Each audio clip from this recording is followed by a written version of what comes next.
لكل عشاق الفن المصري القديم احنا بندعوهم لقرايه كتاب مهم جدا بيتكلم عن الفن المصري القديم، تاليف سيرل ألدريت، وهو واحد من المؤلفين الانجليزي المشهور جدا اللي كتبوا كتير من الاعمال عن الحضاره المصريه القديمه، لكن بالتحديد زي ما قلنا الفن المصري القديم هو ابدع في هذا الكتاب. قدم لينا شكل الفن المصري القديم، سواء اذا كان في التماثيل الضخمه اللي احنا شايفينها، التماثيل لدى المصري القديم كنوع من انواع فنون شهيره جدا وفن النحت طبعا، او الرسم، النقش على الجداريات. زي ما احنا عارفين ان برضو من اشهر الفنون اللي قدمها المصري القديم هو تسجيل حياته بالكامل، تسجيل تاريخه، تسجيل افكاره، تسجيل حياته اليوميه على الجداريات برسومات رائعه جدا، في منها البارز وفي منها الغائر. كل ده موجود، التكنيك بتاعه بالظبط، التقنيه الفنيه، الاسباب التاريخيه، العقائد الدينيه، الادوات اللي بيشتغل بيها، كل ده موجود داخل هذا الكتاب اللي بندعو كل عشاق الفن المصري والتاريخ المصري القديم ان هم يقروه.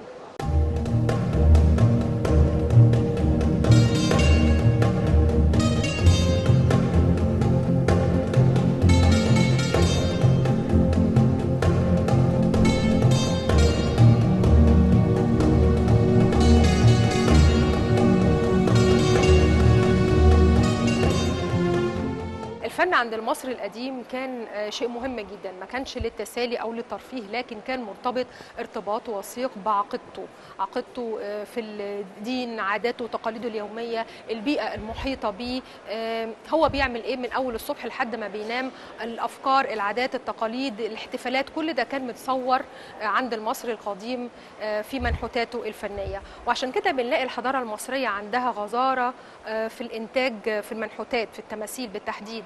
تماثيل كتيرة جدا، من أكتر الحضارات اللي موجودة في العالم اللي عندها عدد كبير جدا من التماثيل على مختلف، طبعا بمختلف الأحجام. بنشوف في المتحف المصري من التمثال الصغير اللي بيبقى عنده 3 سم لحد، طبعا في الحضارات القديمة بنشوف ان هو زي مثلا معبد أبو سمبل اللي بيكون بمساحة كبيرة جدا، قدر ان هو فعلا يقدم جميع أنواع وأشكال المنحوتات.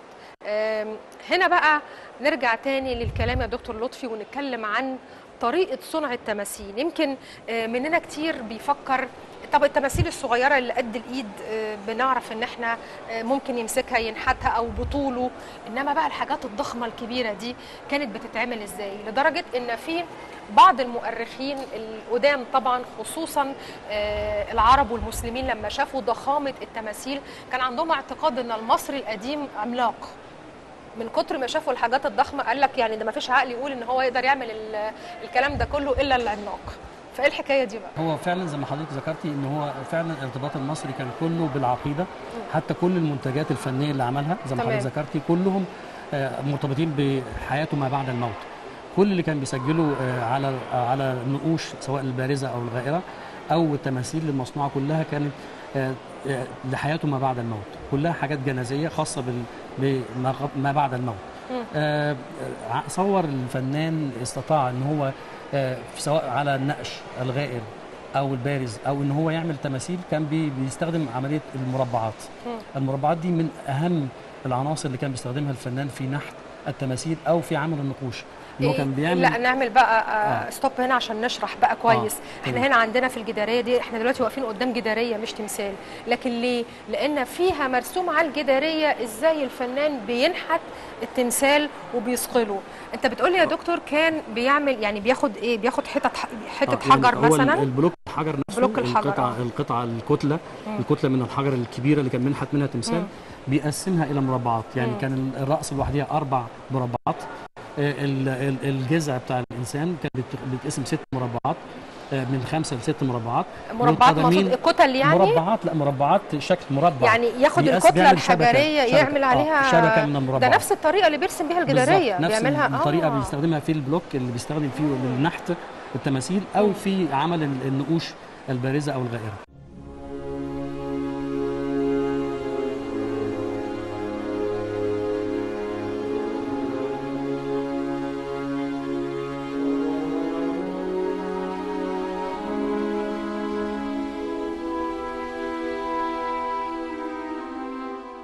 خلينا نقول برضه يا دكتور ان النحات المصري بقى نحات، هو بيعمل تماثيل لازم يكون في يعني بارع في فن الرسم.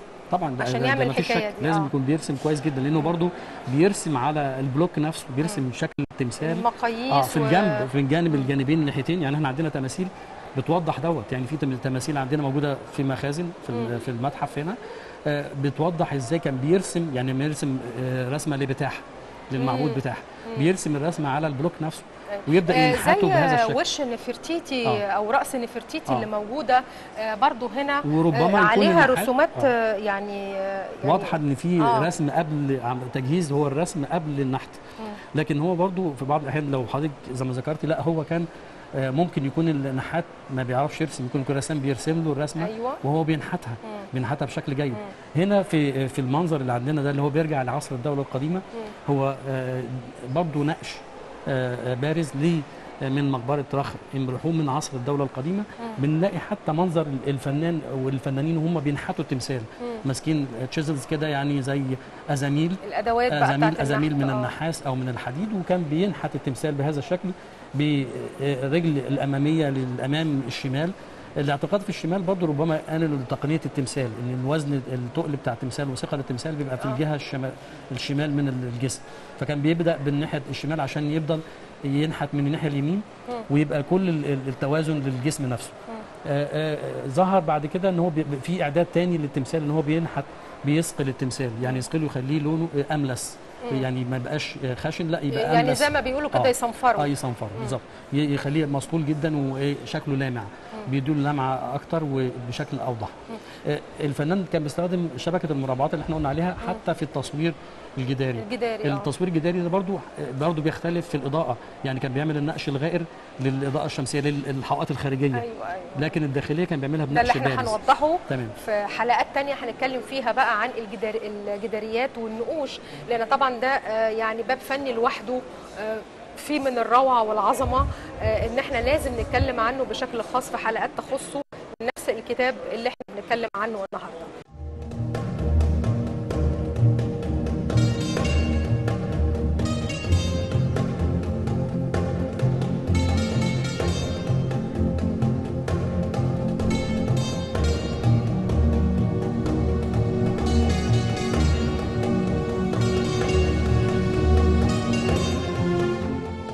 نرجع لفكره التماثيل يا دكتور والنحت. يعني زي ما بنقول كده، حضرتك قلت يعني كتل حجريه او كتل خشبيه او ايا كان من صناعه التمثال هيعمل. لكن بقى التماثيل الضخمه قوي دي، او مثلا التمثال زي معبد ابو سمبل اللي منحوت في الجبل ده يعني كانت خطته ايه او بيتعمل ازاي؟ برضه هي نفس شبكه المربعات اللي كانت حتى تماثيل الجلسه الاربع تماثيل بتوع رمسيس الثاني الموجودين في معبد ابو سمبل، برضه بنفس الطريقه هو عمل شبكه المربعات الكبيره، رسمها على واجهه الحجر نفسه، الصخره نفسها، رسم المربعات ديت. الجزء العلوي للتمثال اللي هو 4 مربعات للراس و6 مربعات للجسد الجالس، والقدمين بيبقوا 4 مربعات. يعني هو بيقسم دي، وشبكه المربعات دي اختلفت من فتره لفتره، من عصر لعصر. لو وصلنا حتى مرحله العصر المتاخر بنلاقيها ان وصلت ل 42 مربع او 32 مربع في بعض الاحيان.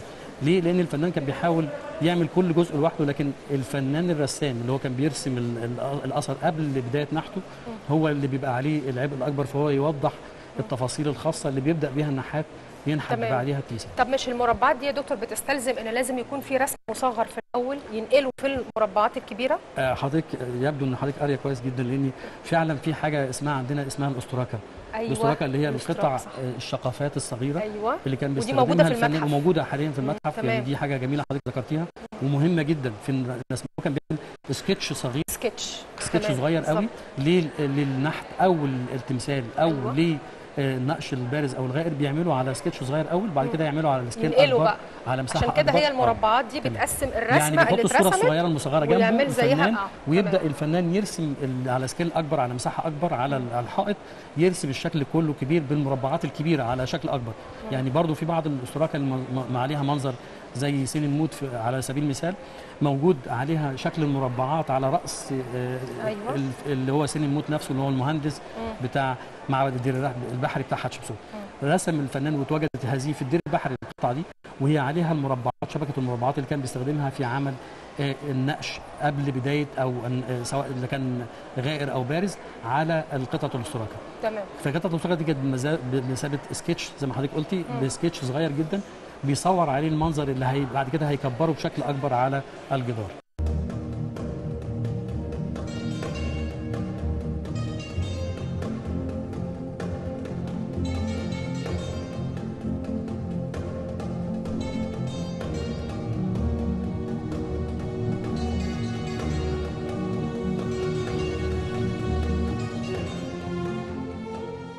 في بقى هنا منحوته جميله قوي على باب خشب.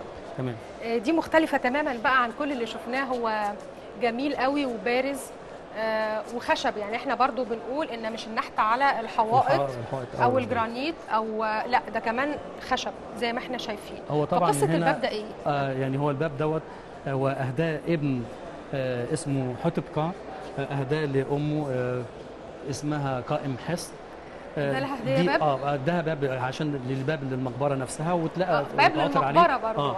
والباب نفسه عليه كل القاب هذا النبيل مكتوب عليه، ومكتوبه بالنقش الغائر زي ما حضرتك شايفه كده. ده بقى عكس اللي هو اللي كان على الجداريه على الجداريه الثانيه، ده غائر. وفي نفس الوقت كمان احنا بنلاحظ ان الاضاءه، حتى الاضاءه الموجوده حاليا دلوقتي موجود فيها ظل بيبان فيها الحروف شكلها واضح جدا.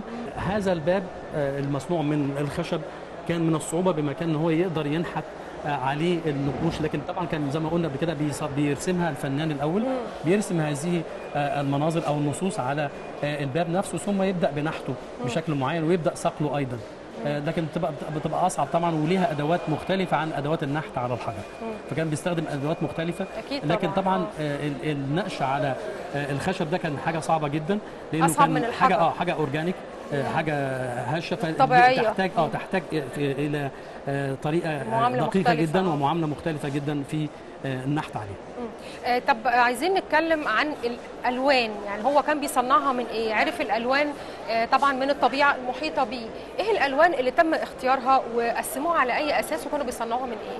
على فكره يعني الالوان برضو مذكوره في الكتاب بتاعنا اللي حضرتك قلتيه. تمام. ويبدو ان حضرتك برضو تطلعت على الكتاب وقرات فيه بعضه، لانه هو برضو بيتكلم عن كيفيه صناعه وكيفيه النحت وكيفيه نحت والنقوش سواء الجداريه او التماثيل، وعمليه الالوان ايضا، ازاي كان بيلون الفنان وبيستخدم الالوان من ايه. الالوان مختلفه، في مثلا اللون الاسود هو بيسمى حتى بالهيروغليفيه كلمه كامت.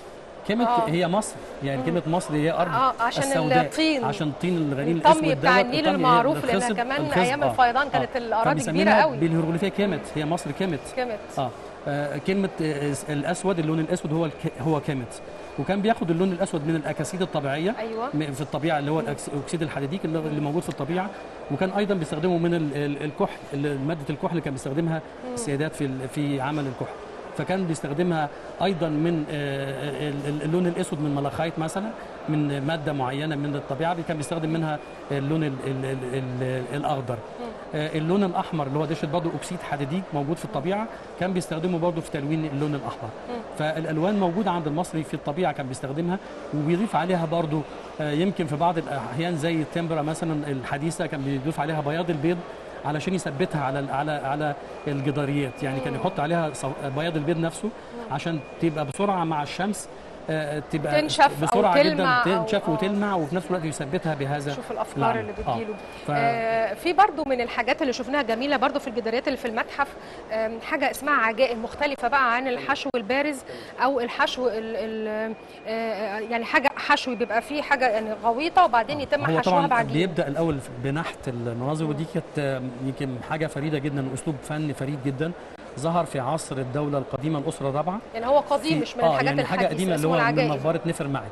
هو عمل نحت للمناظر الموجودة على جدران المقبرة نفسها، والحوائط الخارجية للمقبرة رسم عليها نفرمعت بحجم كبير جدا، لأنه كان نبيل من النبلاء وكان أخو لخوفو، وكان من عصر الأسرة الرابعة. عمل المنحوتات، النقش نفسه غائر، وحط فيها عجائب ملونه، جاب عجائب ملونه من الطبيعه ودخلها داخل هذه النقوش الغائره، وايضا لونها بالوان جميله وبديعه زي ما شفنا اويز ميدوم على سبيل المثال. أيوة. والمقبره نفسها بتاعت نفرماعت عليها مناظر الصيد، مصور عليها مناظر الاويز ومناظر صيد في الصحراء، عليها منظر الثعالب وهو منظر برضو صيد الطيور بشبكه الصيد. مصور هذه المناظر كلها بالعجائن الملونه واضحه داخل بلون احمر، لكن لما طبعا شافها مع الوقت بتقع في منها مع عوامل الشمس والتعريه بتقع من على الجدار، فبدا ان هو يوقف عمليه وضع العجائن داخل هذا، وكان بيستخدمها في عمليه النقوش البارزه ان هو يعمل نقش بارز ويلونه بالوانها الاكاسيد الموجوده الطبيعيه.